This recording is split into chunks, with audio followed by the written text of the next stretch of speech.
In a weekend that turned out to be a wild one, the Astros win 2 out of 3. We're going to talk about the personal feelings that people shared in the most horrendous way towards Lance McCullers Jr., but we also want to talk about Ronel's outstanding start today. Let's get into everything right now.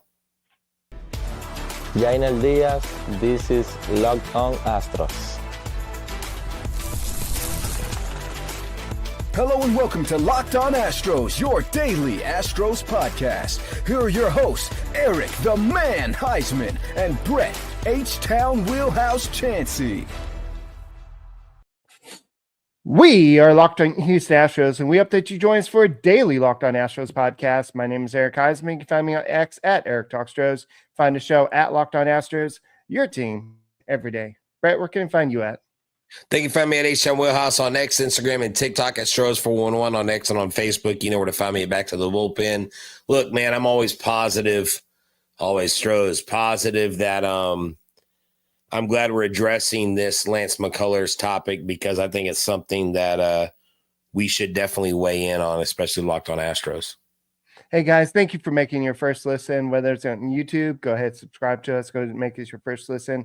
Apple, Odyssey, Spotify, wherever you listen to your podcast, go and check us out. And today's episode is brought to you by Monarch Money. Monarch Money, take control of your finances with Monarch Money. Use the code LOCKEDONMLB at monarchmoney.com for 50% off your first year.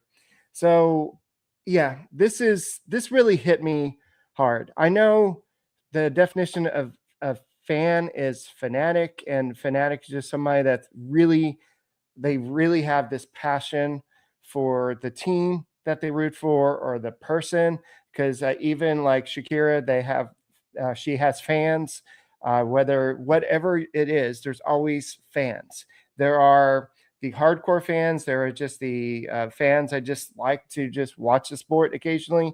There are the just fans, but we have a guy in Lance McCullers that has faced so many hurdles to get back to where he was. And he is in a situation where he's basically in spring training mode. He had come back sooner than he wanted to because of the Astros' need for another starter. And he was not crisp. He's not ready. I mean, he may have been ready, but he's not the Lance McCullers that we knew he was. But this weekend, yes, he only got one out in this game. The Astros ended up losing that game. I believe it was 13-8, something like that. But the whole thing was focused on Lance McCullers. He got one out in that game. It ended up becoming a bullpen game. In the first inning, it was 10-0.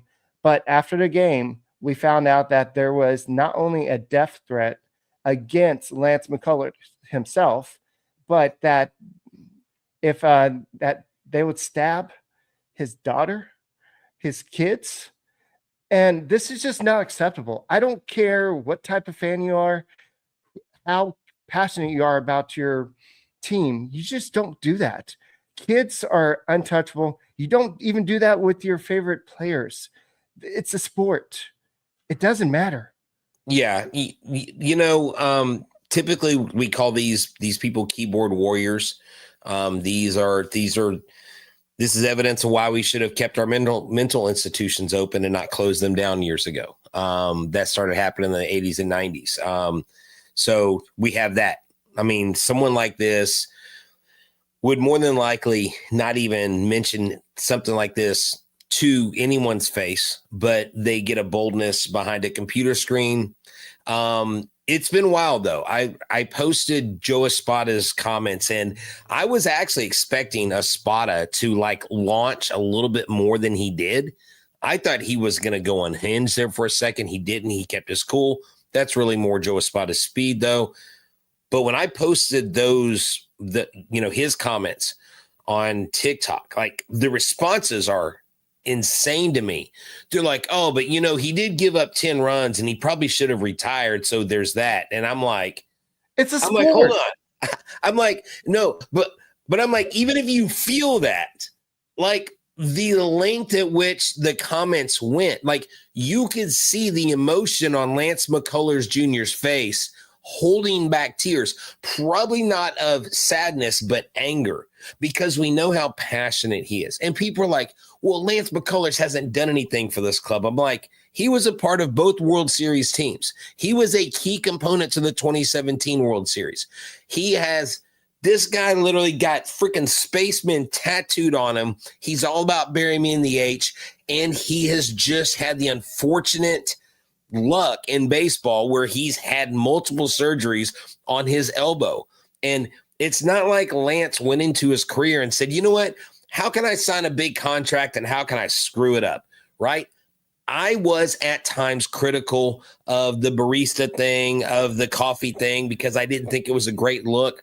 But I was never I wasn't mad at him. And even in that game Saturday, Eric, that's baseball. And here's what I want to encourage. And God, I hope that the person that put this isn't a fan of our show. But if they do listen to our show, this is what I would say. Take every bit of Astros gear you have, take it to a charity, give it to someone who's going to wear it. Then go to betterhelp.com and you need to call and talk to somebody because you've got some issues, because clearly you're a danger to society and hopefully you're not a danger to yourself. But this is a serious mental, this is off the charts bad. And I don't care if, yes, keyboard warriors, yes, he's a coward, but someone with that kind of thought process, it makes you wonder what else is going on. I was thinking today, as I was in my front yard doing my garden, my son was going to and from his places with his friends. I was like, I wonder if his wife had a hard time going to bed last night. I wonder if she even wanted to go to the ballpark or how she felt going home.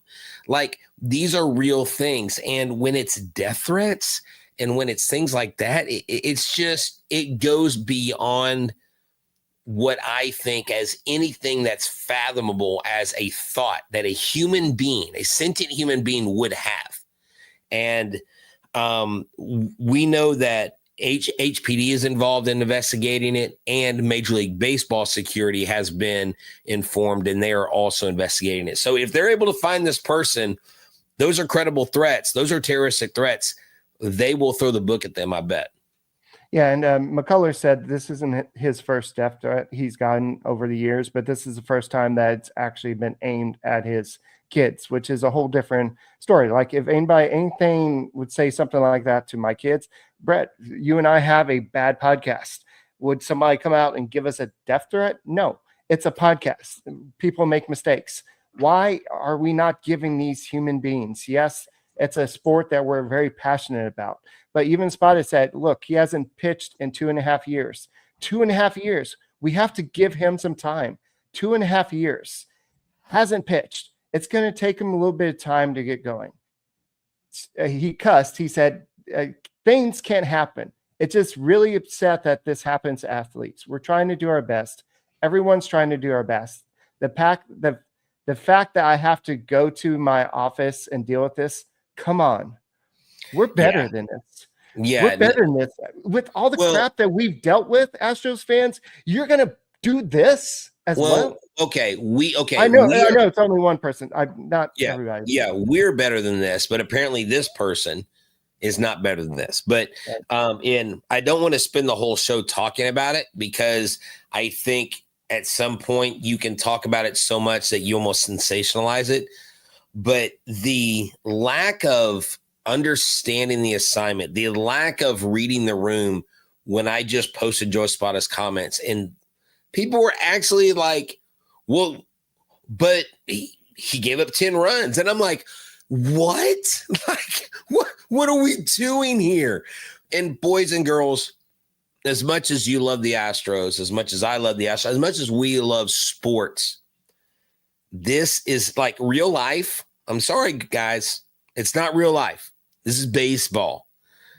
And in the end, it's just a freaking game. And yes, we love it. We put our hearts into it. But that should never be something that enters in. And unfortunately, we live in a fallen world. We live in a world where people are guided by feelings, where people are guided by hatred. And the only thing we can do is to make sure that we don't surround ourselves with people like that. And good Lord, if you have someone like that in your life, you need to get them some help. And so, that it was just, it's awful that we spent the whole first segment on this, but I think it was Brett, we're going to go ahead and turn the page. Guys, thank you for making Locked On Astros podcast your first listen every day. This episode is brought to you by Monarch Money. Use the code LOCKEDONMLB for 50% off your first year. Ever check your bank account and wonder where all that money went? Dining out, online shopping, entertainment. Trust me, I know it's easy to lose track. That's why I use Monarch Money. Why? Because it's my personal CFO, and it gives me full visibility and control over my finances. It's not just a budgeting app. It's a complete financial command center. I can track all my accounts, investments, spending all in one place. And so I don't just manage my money. I can build wealth. I can tell you that I realized how much I was spending once I looked into this. And I don't have to juggle multiple apps. And that's what's great. It's all in one place. Managing my money is easy. And look, when it comes to that one day when I have someone to share that with, I'll be able to do it in a smooth way, share my finances, because we know money in relationships, they're like oil and water sometimes. You can keep track of goals, spending so much more. Take the stress out of it. Take control of your finances with monarchmoney.com. Use the code LOCKEDONMLB at monarchmoney.com with 50% off your first year. That's monarchmoney.com, code LOCKEDONMLB for half off your first year.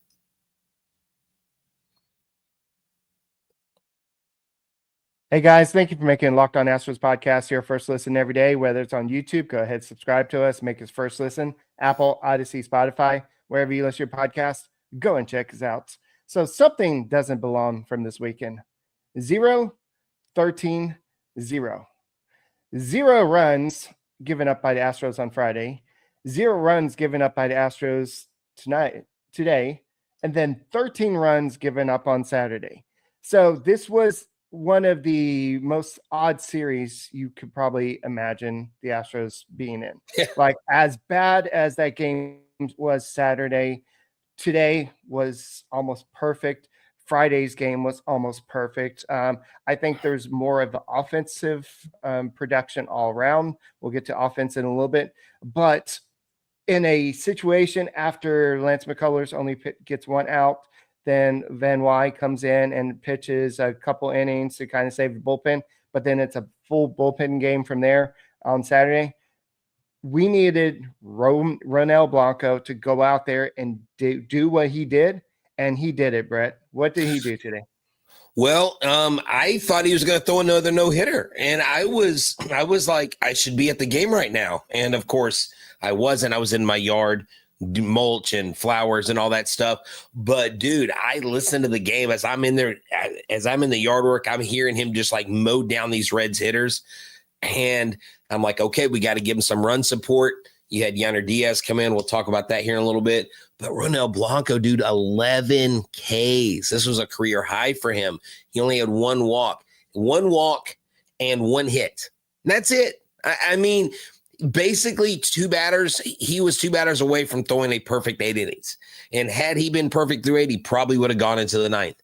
But the way he was striking the batters out, the fastball was rising in, like it was starting in the zone and it would be out of the zone by the time they swung. Ellie De La Cruz, Friedel, all these guys, they could not get a hold of the baseball. And it's crazy because the day before you saw them in that first inning, it was like a hit parade.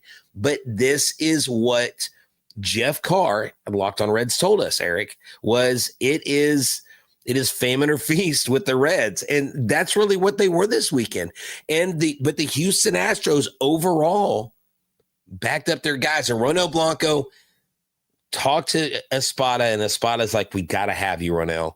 We've got to have you, and you've got to save our bullpen. Ronel's like, I got you, big guy. He goes out there, 11 strikeouts in 8 innings.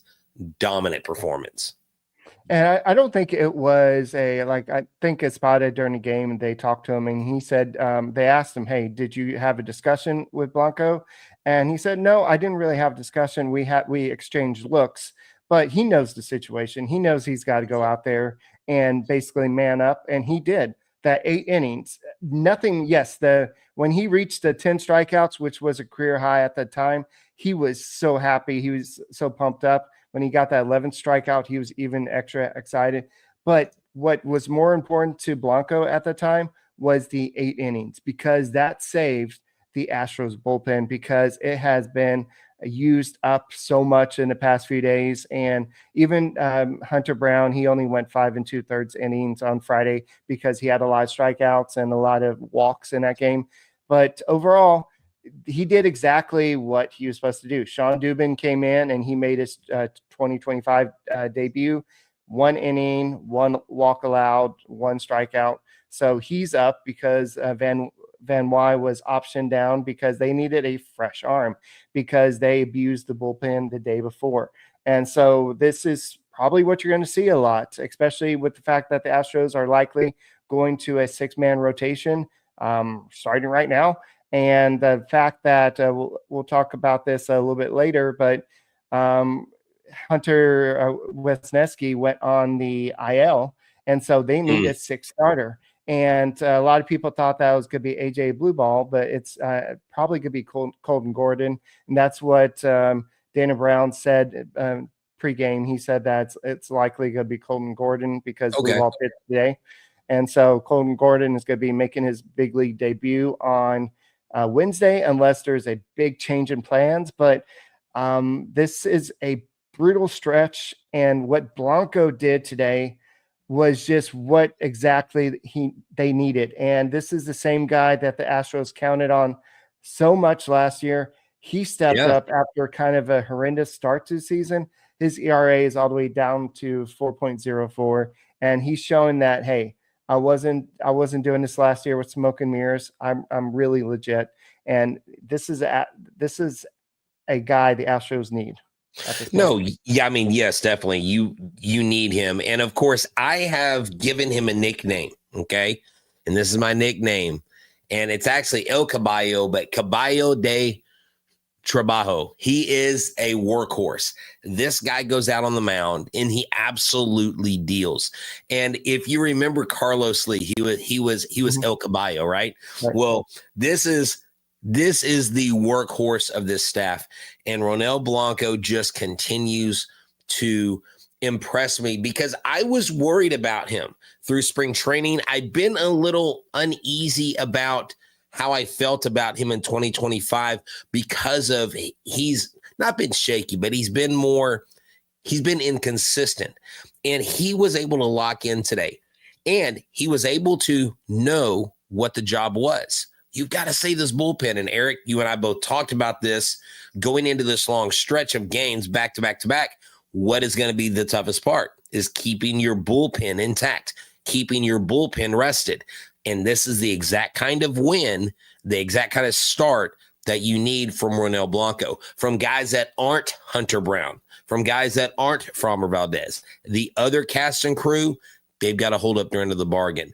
And going to a 6-man rotation will be good. Will be good for Lance. Hopefully he comes back. He figures some things out. But Ronel was absolutely, and that's why I put he shreds the Reds, because he cut them up literally and figuratively. Well, don't forget that the Astros will be playing shorthanded in the bullpen because of the 6th guy in the rotation. So that's kind of the catch-24 in this situation. You're going to have the extra starter, but then you're going to have one less arm in the bullpen. So that's why you might see basically people coming up and down. Let's say Ryan Gusto is going to be coming back into the rotation. So let's say he has a short start, then you have to use up a lot of your bullpen arms. You might send somebody down that has options to get a fresh arm up. This is what the Astros are going to be dealing with probably for the next 2 weeks while they're dealing with this big stretch of games with no days off. But yes, Blanco did exactly what the Astros needed him to do. And, the guy that was most excited about that was Joe Espada. And guys, thank you for making Locked On Astros podcast your first listen every day. Are you looking for a snack that is both delicious and nutritious? Crack into a good source of protein with Wonderful Pistachios. Wonderful Pistachios is one of the highest protein nuts out there. Each 1 ounce serving has 6 grams of protein, giving you over 10% your daily value. Plus, they're packed with fiber and better for you unsaturated fats. See, I would show you the pistachios that I had, but I ate them today while I was doing my yard work. I was like, I need some protein. I need a snack. And man, I had some Wonderful Pistachios right there. I like the kind with no shell because it's just easy to use, whether I'm on the road, whether I'm in a meeting, it doesn't matter. And also, it has all 9 essential amino acids. So you're talking about health. You're talking about just an amazing snack. So go get those today. Get snacking and get cracking with the snack that packs the protein punch. Visit wonderfulpistachios.com to learn more. In a season where the Astros cannot afford to lose any more offense, Jose Altuve leaves Saturday's game, unfortunately, with a tight hamstring. But we do get good news on Sunday. We'll talk about that right now. That was my best voiceover.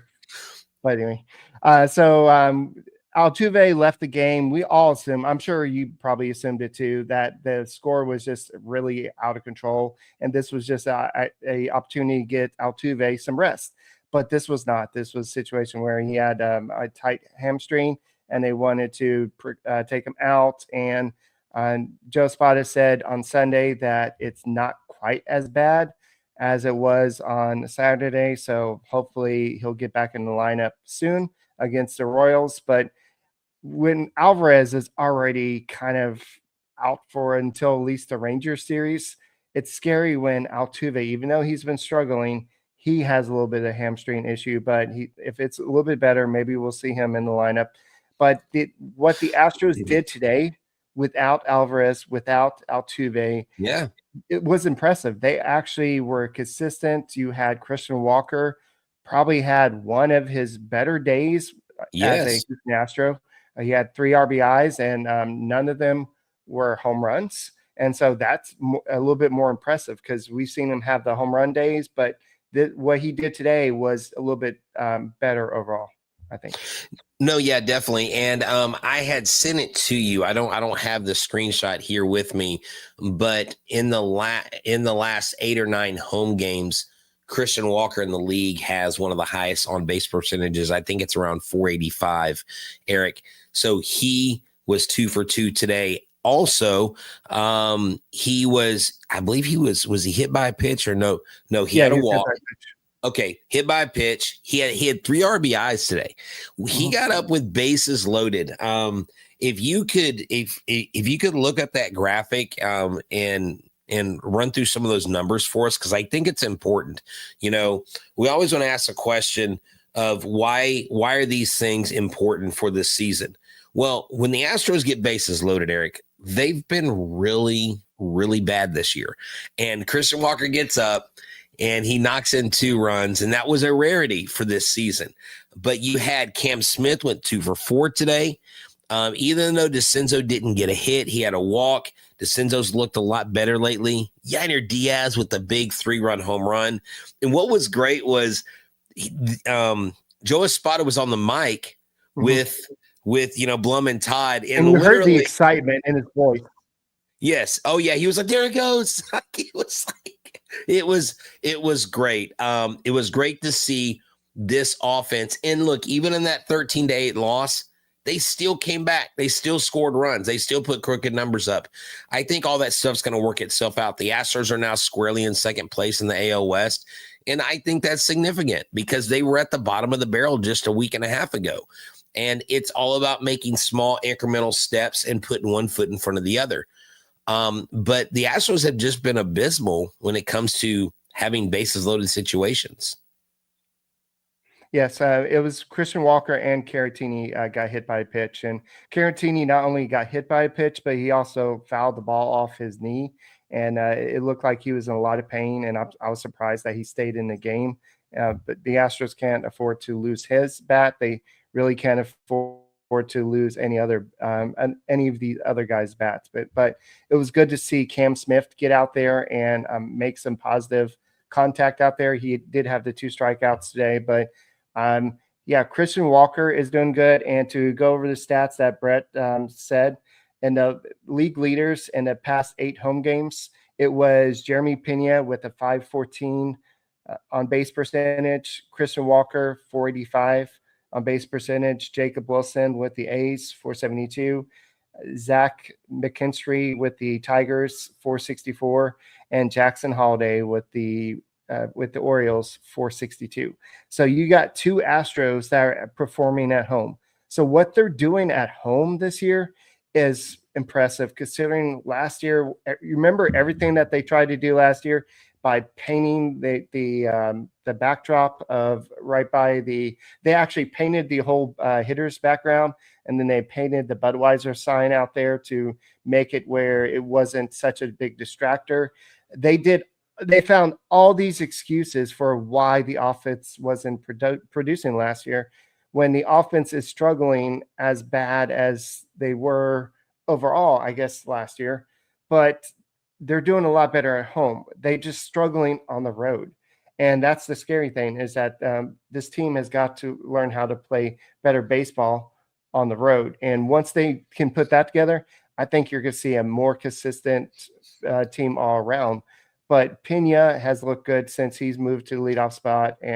But Zenzo, even McCormick looked pretty good in his at-bat at the end. So these guys are having better at-bats.